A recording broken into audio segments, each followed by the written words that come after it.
At 9:30 a.m. on July 2, 1881, at the Baltimore and Potomac Railroad Station in Washington, D.C., James Garfield, President of the United States, was fatally shot.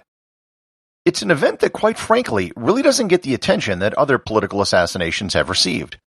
The story behind how and why it happened, however, is as fascinating as any in American history. Learn more about the assassination of President Garfield and his assassin, Charles Giteau, on this episode of Everything Everywhere Daily.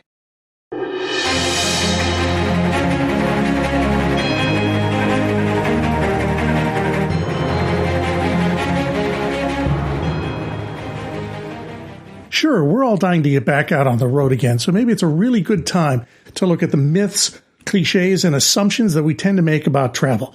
I'm longtime travel journalist Spud Hilton, and in the new podcast Grounded, I'll explore topics such as why it makes good sense to get lost, the marketing myth of living like a local, why it's better when tour guides make up history, why most travel media only see Africa through its animals, and why travel is always more interesting when something goes wrong. Join me for these and other topics on Grounded, available on Apple Podcasts and Spotify under the Inappropriate Traveler label and at inappropriatetraveler.com. James Garfield doesn't rank very high on the list of the greatest American presidents, if for no other reason than he wasn't president for very long. He was shot only 4 months after taking office, and died about 2 months after that. There was very little in the way of policy that could be attributed to him as president because of his short tenure. During his administration, he mostly appointed cabinet officials and managed to reappoint a Supreme Court justice who the Senate didn't act upon in the previous Rutherford B. Hayes administration. Garfield was born in Ohio and raised on a farm. His father died when he was only 2, and he was raised by his mother. He grew up in poverty, but was a voracious reader and eventually worked his way through school and graduated from Williams College in Massachusetts. He was probably one of the most intelligent men ever to become president.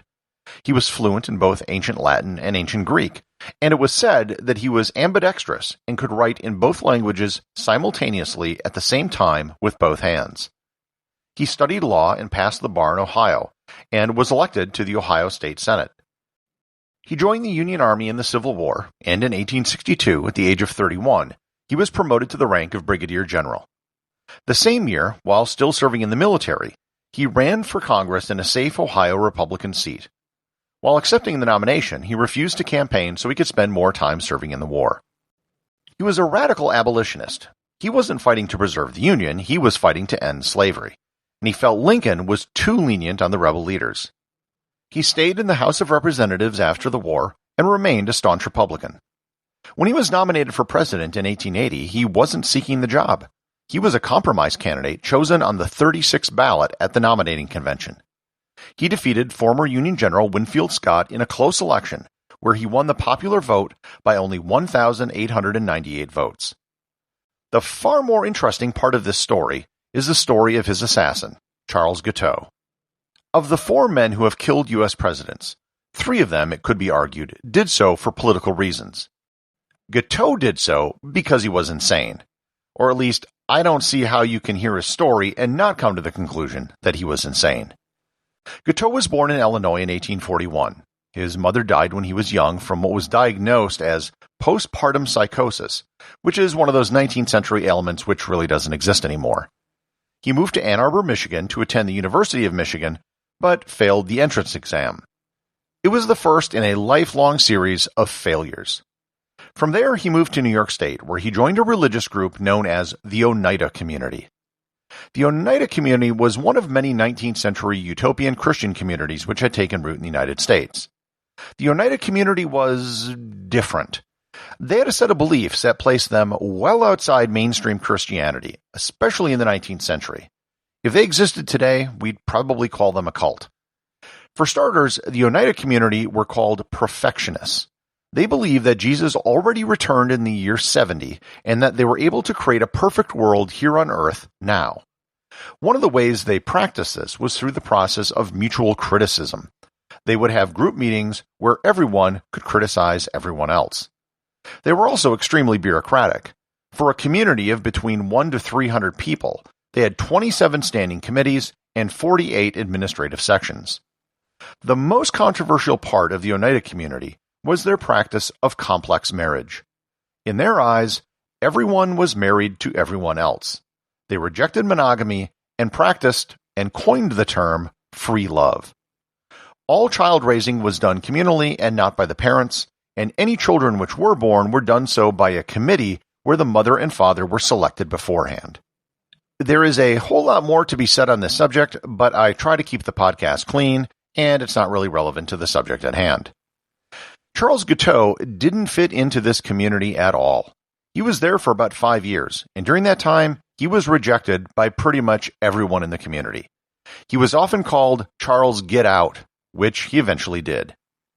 He eventually filed a lawsuit against the Oneida community for payment for services rendered, and his own father testified against him, saying he was, quote, irresponsible and insane. From there, he went to Chicago and got a job as a clerk in a law office. He was mostly in charge of collecting debts, which he would usually collect money, but then not pay the clients the full amount he collected. He got married to a librarian named Annie Bunn around this time, and she later testified as to how dishonest he was. He and his wife fled to New York to stay ahead of creditors and the police who were chasing him from all his schemes. There, his wife divorced him. Giteau had visited a prostitute and contracted syphilis. His wife tracked down the prostitute and had her testify in court against him. In 1872, he got into politics and supported Horace Greeley, the Democratic presidential candidate. He delivered one speech in support of Greeley, and somehow he was convinced that if Greeley won, he would be awarded the ambassadorship to Chile. There is no evidence that he ever met Greeley, but he convinced himself of the importance to his campaign. Make note of this, as it will become really important later on. From here, he decided to get into theology and preaching. He wrote a book called The Truth, which was totally plagiarized from the leader of the Oneida community. His creditors kept trying to chase him down, and eventually they contacted his brother. His brother wrote him asking to pay off his debts, and Giteau sent him this letter in reply, quote, "Find $7 enclosed. Stick it up your bunghole and wipe your nose with it, and that will remind you of the estimation in which you are held by Charles J. Giteau. Sign and return the enclosed receipt, and I will send you the money, but not before. And that, I hope, will end our acquaintance." End quote. That is hands down the best quote I have ever read on this podcast. He then went to live with his sister for a few months, and while he was staying with her, he attacked her with an axe. In 1880, he was back into politics, and this time he supported the Republican candidate, James Garfield. Well, actually, he supported Ulysses S. Grant, who was considering running for a third term, but then shifted his support to Garfield after he won the nomination. Grant was the candidate of the stalwart faction of the Republican Party, of which Giteau considered himself. As with the episode 8 years earlier with Horace Greeley, Giteau wrote a speech for Garfield and then developed a highly inflated sense of his importance. The difference was, this time Garfield won, and Giteau thought he was responsible for the victory. In compensation, Giteau expected to be signed to the consulate in Vienna, Austria, or Paris, France. Really, he wasn't picky. He just wanted a job. He began sending letters to Garfield about the job that he assumed was his. One such letter said, quote, "I called to see you this morning, but you were engaged. I sent you a note touching on the Austrian mission. The current Austrian consul, I understand, wishes to remain at Vienna till fall. He is a good fellow, and I do not wish to disturb him in any event. What do you think of me for consul general at Paris? I think I prefer Paris to Vienna, and I presume my appointment will be promptly confirmed." End quote. He never received a response from Garfield, and there is no indication that Garfield ever even saw the letters. So he began sending letters to his Secretary of State, James Blaine. Giteau moved to Washington and began moving from guest house to guest house when he couldn't pay his bills. He would go to hotels to find used newspapers to determine Garfield's schedule. He also started stalking Secretary Blaine until eventually Blaine shouted at him, quote, "Never speak to me again on the Paris consulship so long as you live." Unquote. Giteau felt betrayed. After all, in his mind, he was responsible for the election of Garfield, and he was being totally ignored. So he convinced himself that God wanted him to kill the president. He borrowed $15 from one of his in-laws, one of the few family members he hadn't alienated, to buy a gun. When he purchased the gun, which was a .442 Weatherby British Bulldog revolver, he had to choose between one with a wooden grip and one with an ivory grip. He selected the ivory grip because he felt it would look better in a museum in a future exhibit about the assassination. On July 2, 1881, he waited for Garfield at the Baltimore and Potomac Railroad Station in Washington, D.C. Garfield was about to board a train to meet his family for a vacation in New Jersey. When Garfield arrived, Giteau stepped forward and shot him twice in the back. As soon as he fired, he surrendered and shouted, quote, "I'm a stalwart of the stalwarts. Arthur is president now." Garfield's medical care wasn't great. His doctors kept poking around the wound with unsterilized fingers and instruments.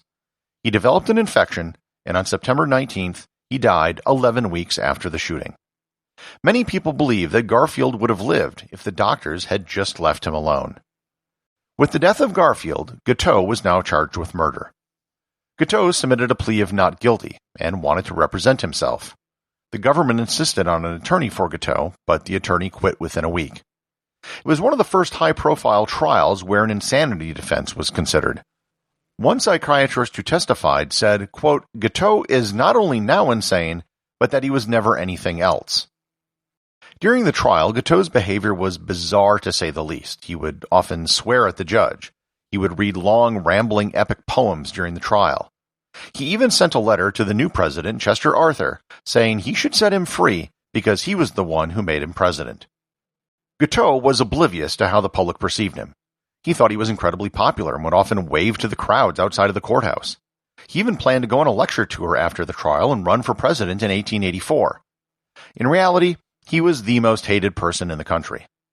Not surprisingly, he was found guilty of murder and sentenced to death. He was hanged on June 30th, 1882. On his way to the gallows, he was smiling and waving to people in attendance. He shook the hand of the executioner and read a poem. He even requested an orchestra to perform, but the request was denied. Both Garfield and Giteau have mostly been forgotten today. There's a monument to President Garfield outside of the U.S. Capitol, and there's another monument in the West Building of the National Gallery of Art, which is the building that the former train station used to be where Garfield was shot. Giteau's body was exhumed for an autopsy. His skeleton was bleached and is in storage at the National Museum of Health and Medicine, and his brain is currently on display in a jar at the Mutter Museum in Philadelphia. Garfield is buried in Cleveland, Ohio, in one of the largest tombs of any American president. You can visit the tomb almost any day of the week, but I wouldn't recommend visiting on Mondays, because everyone knows that Garfield hates Mondays. The associate producer of Everything Everywhere Daily is Thor Thompson. If you'd like to support the show, please donate over at patreon.com. There is content only available to supporters, merchandise, and even opportunities for a show producer credit. If you know someone you think would enjoy the show, please share it with them. Also remember, if you leave a 5-star review, I'll read your review on the show.